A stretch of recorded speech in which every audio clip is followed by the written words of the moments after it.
श्री शिवाय नमस्तुभ्यम। हर हर महादेव। इस चैनल पर हम आपको गुरुजी पंडित प्रदीप मिश्रा जी के द्वारा बताए गए उपाय करके दिखाते हैं। कल है 27 जुलाई और दिन है नौमी तिथि का। इस दिन किए जाने वाले विशेष उपाय लेकर आए हैं।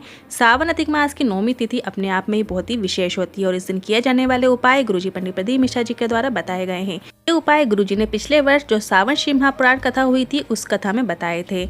तो आज की वीडियो में हम आपको पेट से जुड़ी हुई समस्याओं के उपाय बताएंगे। साथ ही आपकी बहुत समय से कोई मनोकामना है जो बहुत लंबे समय से अटकी हुई है, उसके लिए भी सावन मास की अधिक मास की नौमी तिथि में किया जाने वाला एक विशेष उपाय है, वो भी हम आपको इसी वीडियो में बताएंगे।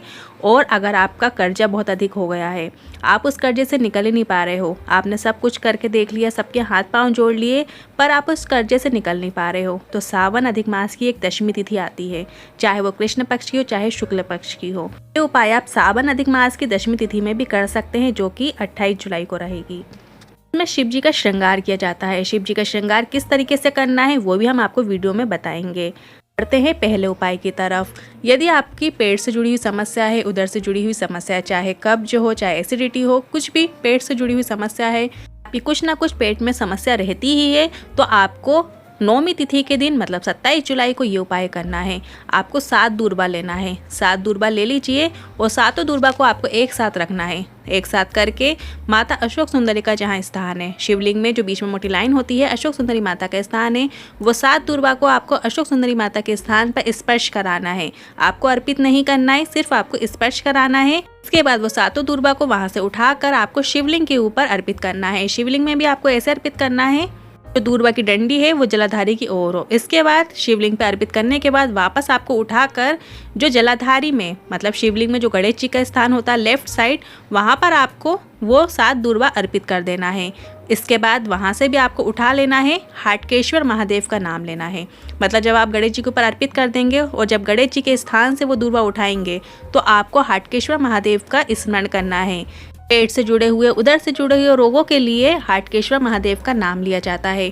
तो वो 7 दूर्वा उठाकर आपको अपने घर ले आना है और उसे खाना नहीं है। जब भादो मास आएगा, जैसे ही भादो मास लगेगा, सावन के बाद भादो आता है, भादो मास में हर एक दिन में आपको एक दूर्वा का सेवन करना है। सुबह सुबह खाली पेट वो एक दूर्वा आपको चबा चबा के खा लेना है और साथ ही 1 गिलास पानी पी लेना है। सिर्फ आपको इतना ही करना है। अब बढ़ते हैं दूसरे उपाय की तरफ।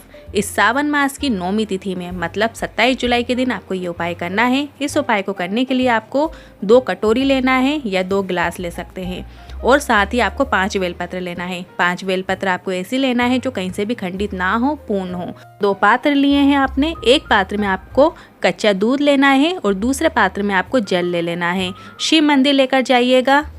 सबसे पहले 5 बेलपत्र आपको शंकर भगवान के शिवलिंग के ऊपर अर्पित कर देना है और जो बेलपत्र आप अर्पित करेंगे वो 5 आप एक एक करके भी अर्पित कर सकते हैं, एक साथ भी अर्पित कर सकते हैं। और जो बेलपत्र की डंडी है वो जलाधारी की ओर हो, इस तरीके से आपको अर्पित करना है। इसके बाद जो 2 कटोरी या 2 गिलास या 2 पात्र आप जो शिव मंदिर लेकर गए, जिसमें आपने एक में दूध रखा है एक में जल रखा है, वो अपने दोनों हाथ में रख लेना है। मतलब एक हाथ में दूध का रखना है और एक हाथ में जल का रखना है।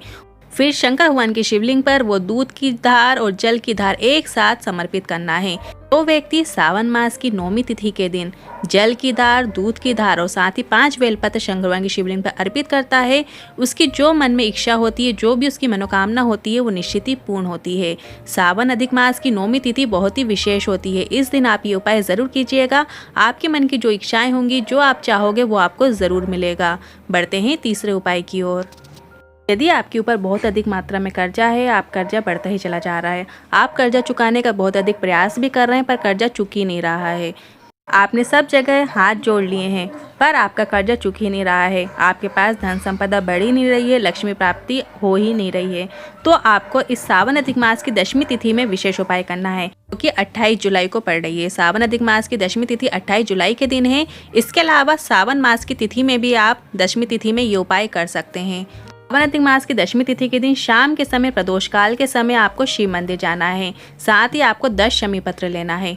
10 शमी पत्र ले लीजिए और शहद ले लीजिए। इसके बाद आपको एक एक शमी पत्र को शहद में डालकर, शहद में भिगोकर उस शमी पत्र को शिवलिंग पर लगा देना है, चिपका देना है, श्रृंगार करना है।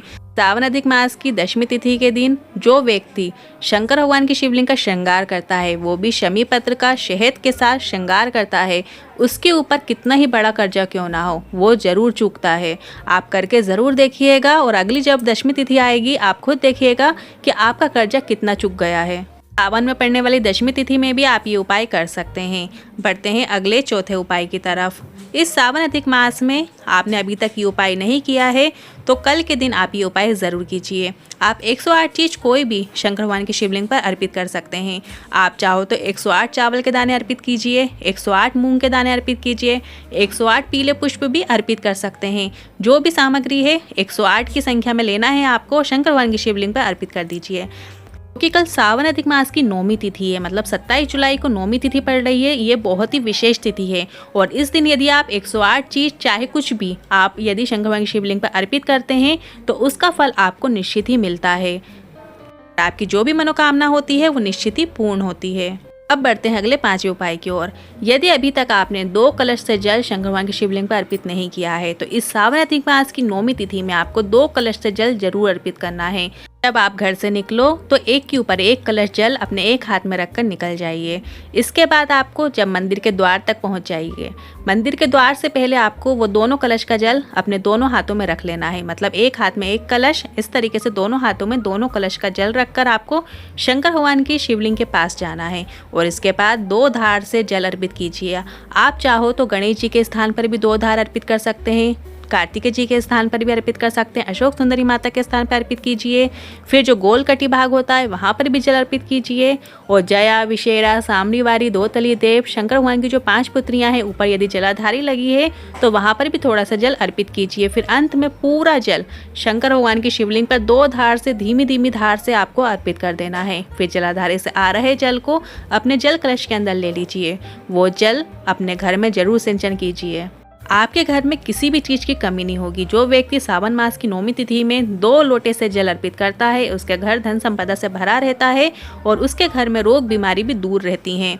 आज की वीडियो से लेकर यदि मन में कोई सवाल या क्वेश्चन है तो आप कमेंट बॉक्स के जरिए पूछ सकते हैं। वीडियो थोड़ा भी उपयोगी लगा तो वीडियो को लाइक करके चैनल को सब्सक्राइब ज़रूर कीजिएगा। हर हर महादेव।